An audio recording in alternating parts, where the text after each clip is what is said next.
欢迎来到巴巴娱乐呀频道，请订阅频道，所以大家不要错过当天最热门的新闻。我们今天的时事通讯包括以下内容：诚意同事仙侠剧《琉璃》是如何完成破题晋级的？每年暑假都会有一波仙侠剧来袭，而今年暑假最大的赢家非优酷暑期宠爱剧场的《琉璃》莫属。该剧改编自粉丝基础雄厚的14郎小说《琉璃美人煞》，从筹备开拍起就引来不少书粉的关注。播出后，这阵琉璃热一直有增无减。开播1周，男女主角程毅、袁冰妍全网热度指数分别上涨 4.8 倍和 2.4 倍。其中，程毅在艺人热度上升榜中排名第1，成为新任6月男友。截至目前，琉璃优酷站内热度值已到达9988，破了优酷站内热度的最高纪录，成为优酷剧集 V 榜 TOP 1。豆瓣评分从开播的 7.1 分一路稳步攀升到最高的 7.6 分，还多次问鼎实时影音榜与热门小组。微博话题相关阅读量已达到 101.1 亿，成为超话社区 TOP 1电视剧。微博剧集榜 TOP 1热播剧，抖音、快手短视频平台上琉璃热搜已经破30加，B 站的浏览量更是已突破 1.3 亿。此外，琉璃更是一举横扫包括 V 榜、云和、灯塔、猫眼、美兰德、德塔文、孤朵等数据榜多周榜首的高位。在数据刷新古偶仙侠剧第1的同时，琉璃还凭借热度带动了汉服的销售，火上了社会新闻。受疫情影响，广州一家汉服企业濒临倒闭，琉璃的火热让店中一款酷似剧中女主玄机同款的汉服在短时间内畅销2万套，瞬间让企业起死回生。除此之外，剧中重要取景的天柱山也在该剧的热播下迎来大量游客，带动了疫情后新一波热门旅游景点打卡热潮。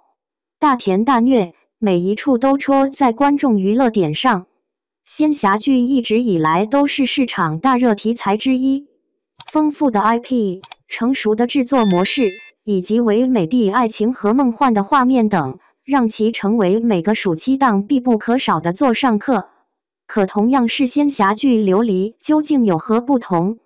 在以往仙侠剧中，人物与故事框架都差不多，就是有着强大背景且不自知的单纯少女与仙界年轻有为能力超群的男主展开了一段剪不断理还乱的孽缘，并且这段孽缘还关乎3界的重塑。女主起初都是仙界小白，在与男主相遇后，经过一番历练成长为能掀起3界大乱的大 boss， 而男主的存在主要就是为了显示自己的痴情。仙侠剧的套路往往都离不开这些老梗，可此次的琉璃在各方面都进行了升级。首先在内容设定上，相比以往看到的仙侠剧中3生3世的背景设定，琉璃将虐恋加码到了10生10世，相应的虐恋等级也在加码香蜜沉沉烬如霜里面，男主被女主捅死一次之后便掀起了3界的腥风血雨，而在琉璃中，这种虐心画面不止一次。其次，从世界观的设定到人物之间的互动，琉璃总在套路化与反套路之间来回切换，让人对剧情欲罢不能。而在这个基础上，主创团队还对其主要人物进行了更深层次的挖掘和改编。故事主要围绕2人第10世开始讲述。女主楚玄机是个天生感受不到生气、害羞、吃醋等情绪的少女，而男主一直是在修仙上有着过人天资的少年，就是普通偶像剧中的笨蛋少女与天才少年的组合。起初看上去，琉璃还是复刻了正常仙侠剧的套路，但随着玄机战神能力的一步步显现，剧本并没有给男主一直拿着拯救女主的剧本，反而很多时候都是女主楚玄机在危难时刻拯救了男主与司凤。而这种女主角拯救男主角的反套路设定，恰恰戳到了当下观众喜爱的点上。爆款剧背后秘籍，成仙过程更注重成人。很多时候，一部影视剧的突然火爆会被外界看作是一次偶然事件，但其实，好的影视作品能否在播出后获得关注度，早在拍摄之初便已见端倪。琉璃的火绝非偶然现象，而是精心制作的必然结果。从前端来看，作为国内影视行业的领头企业，欢瑞世纪一直专注于打造精品影视剧，在行业内也一直保持着领先的制作水平。从2025年的《古剑奇谭》到2025年的《青云志》，2025年的《大唐荣耀》，再到今年年初的《锦衣之下》，欢瑞世纪无疑是爆款影视剧生产中心。其中，仙侠剧一直是欢瑞世纪最重要的一块招牌，《古剑奇谭》至今都被业界奉为神话，不仅称霸各项收视数据榜单，还横扫了当年众多影视奖项，包括剧中演员如今也都活跃在一线行列。欢瑞世纪早已凭借多年敏锐的市场洞察力，为自己储备了一大批优质 IP， 而琉璃在改编成影视剧之前，就是这样一部拥有强大粉丝群体的优质 IP。 为确保改编质量，欢瑞世纪此次特地邀请到《大唐荣耀》编剧刘芳，以及曾经指导过《大唐荣耀》《锦衣之下》等影视剧的尹涛亲自操刀，为该剧保驾护航。可以说，琉璃在内容品质上得到了很好的保障。在演员的选择上，许多影视剧为了收视率考虑，在选角上通常会选用一些一线流量演员，然而靠实力说话的欢瑞世纪似乎不怎么信这个规律，这点从《古剑奇谭》《大唐荣耀》等爆款剧中的选角就可以看出，欢瑞世纪始终都以合适为主。此次琉璃选角都是根据小说中原型精心挑选出来的，虽然启用的是一批年轻演员，但演员们演技全员在线，很好的完成了自己的角色，也让观众在观剧时产生了很强的代入感和新鲜感。极具美感的画面呈现也是琉璃能够成功的原因之一。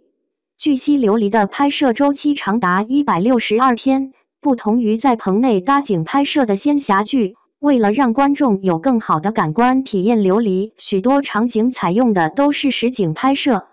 而在后期制作方面，剧方交给了2家特效公司，耗时近1年的时间才得以完成。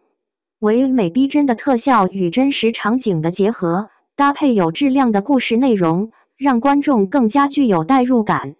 除此之外，作为仙侠剧的琉璃在价值内核上也进行了升级。以前的仙侠剧给人的印象大多停留在虐恋和历劫升仙上，而琉璃的改编则更人性化，关注点更侧重于人物成长。主创团队塑造更多的是人而非虚幻的仙，通过正确的价值观引导，让观众深刻体会到人物是如何一步步成长起来的。成仙的过程中，也注重人物的成人的过程，琉璃以更加人性化、更加贴近生活的诠释方式，引发了不少观众的共鸣。琉璃成功是优酷对它剧集市场的布局。每年暑期档都是市场竞争最激烈的一块阵地，爆款剧的产出几率也非常高。而对于视频网站来说，谁在这个档期内产生爆款剧，谁便是竞争格局中的大赢家。琉璃的大火无疑让优酷在2025年暑期档4大视频网站竞争中拔得头筹。而当初优酷之所以会选择琉璃，一方面琉璃不仅是一部有质量的 IP， 而且拥有高品质的制作水准，同时在内容和人设上也进行了创新。其制作水准在仙侠剧中也拥有着超高的品质。另一方面，琉璃非常符合优酷宠爱剧场主打的女性和年轻2条赛道的标准需求。近几年，它经济成为商业世界的超级热门话题，与它经济相呼应的则是它剧集前景的巨大潜力，它剧集自然也成为视频平台内容竞争阵地。据统计，2035年网络剧女性观众占总点击率的 63.3%。据优酷数据显示，琉璃在播放期间女性用户占比超过 72%，并且观剧的用户大多趋于年轻化趋势，00后占比更高达全站用户基准的1.5倍。琉璃的火热无疑成为优酷抢占它剧集市场上强有力的一张王牌。好的故事内容以及优质的团队等，都是这部剧能够成为爆款的原因。琉璃的成功也证明了仙侠题材始终在审美迭代与自我更新的道路上不断前进。一部剧能带动经济发展，成为社会事件出圈，它的内核以及价值已经远远超越剧情内容本身了。